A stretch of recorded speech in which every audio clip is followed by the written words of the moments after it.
प्रिय विद्यार्थियों, आज हम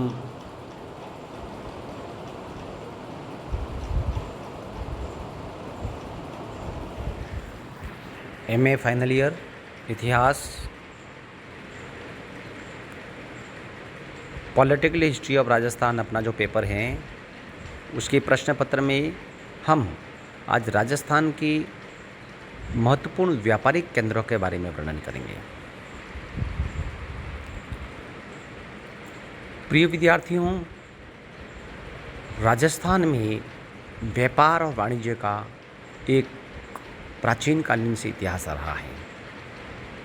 हम अगर प्राचीन भारत के अतीत की ओर जाते हैं तो राजस्थान में भी बंजारा पद्धति के माध्यम से छोटी छोटी मंडियाँ थी और व्यापार का कार्य होता था,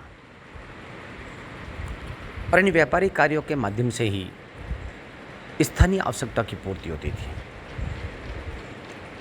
अगर हम राजस्थान के परिप्रेक्ष्य में देखें तो राजस्थान में दो तरह की वस्तुओं का व्यापार प्रमुखता से किया जाता था। नंबर 1, नमक का व्यापार। आपको जानकारी है कि राजस्थान में अपार नमक उत्पादन होता था। वर्तमान समय में भी राजस्थान में सांभर, डीडवाना, पचभद्रा आदि व्यापार नमक के लूणकरणसर आदि नमक के महत्वपूर्ण उत्पादक क्षेत्र हैं, जहाँ से न केवल राजस्थान बल्कि संपूर्ण भारत में भी उच्च स्तर का नमक निर्यात किया जाता है।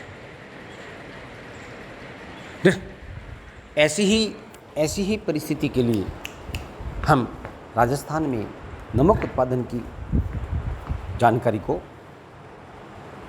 प्राप्त करते हैं। राजस्थान में नमक उत्पादन का एक विशाल और महत्वपूर्ण समय रहा है। यहाँ के स्थानीय व्यापारियों ने भी नमक उत्पादन में रुचि दिखाई और नमक उत्पादन को एक अपनी आजीविका का साधन बनाया। ऐसा माना जाता है कि राजस्थान में नमक उत्पादन के क्षेत्र विशाल स्तर पर फैले हुए थे और यहाँ की स्थानीय आय का महत्वपूर्ण स्रोत नमक भी रहा था। नमक उत्पादन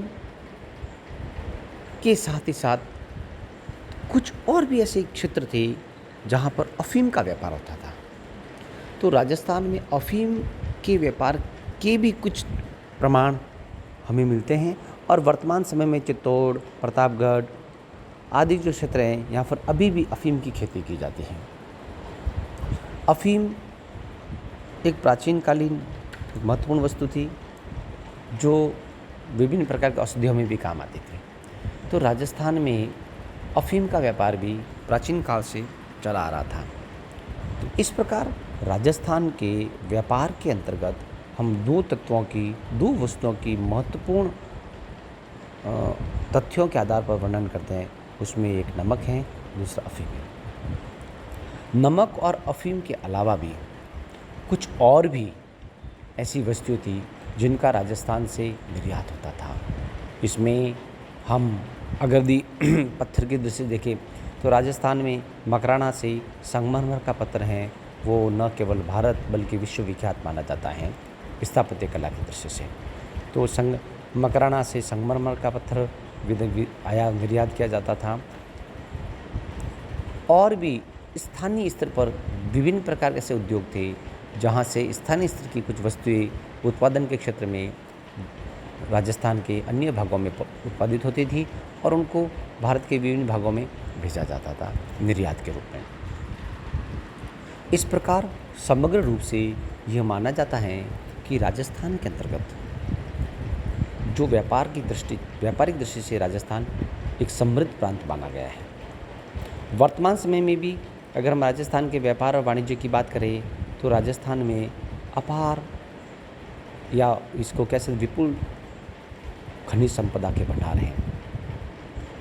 धात्विक और अधात्विक खनिज संपदा विशाल स्तर पर राजस्थान में अभी भी विद्यमान है, और इन धात्विक और अधात्विक जो खनिज संपदा है, इस खनिज संपदा के आधार पर ही किसी भी राज्य की आयात और निर्यात और व्यापारिक दृष्टि का आकलन किया जाता है। अगर हम इस परिप्रेक्ष्य में माने तो राजस्थान में विपुल खनिज संपदा के भंडार हैं। चाहे यूरेनियम हो, चाहे थोरियम हो, चाहे अब्रक हो, चाहे जिप्सम हो, चाहे तांबा हो, कुछ मात्रा में कोयला भी प्राप्त किया जाता है। इस प्रकार से राजस्थान के व्यापार और वाणिज्य में खनिज संपदा और कुछ महत्वपूर्ण वस्तुओं का निर्यात होता था। अगर हम खनिज संपदा और दूसरी वस्तुओं के साथ साथ अगर उत्पादन की दृष्टि से देखें तो राजस्थान में तिलहन, दलहन की फसल भी अपार रूप से होती है और इसका भी निर्यात किया जाता है। तो राजस्थान के व्यापार और वाणिज्य में जो प्रभावित करने वाले तत्व हैं वह हैं यहाँ की निर्यात की जो खनिज संपदा के अलावा जो उत्पादन क्षमता थी उसमें गेहूँ भी अपार बहुत ज़्यादा होते हैं। खरीफ और रबी की फसलें भी प्रचुर मात्रा में होती है और राजस्थान में कुछ ऐसे महत्वपूर्ण क्षेत्र हैं जहाँ की वस्तु तो विश्व विख्यात हैं। राजस्थान ही नहीं भारतीय विश्व विख्यात, जैसे जालोर का जीरा है, झालावाड़ का माल्टा है और भी ऐसे कई महत्वपूर्ण वस्तुएं हैं उत्पादन की दृष्टि से जो प्रसिद्ध हैं। इस प्रकार समग्र रूप से हम राजस्थान के व्यापार को इन महत्वपूर्ण तथ्यों के आधार पर देख सकते हैं। धन्यवाद।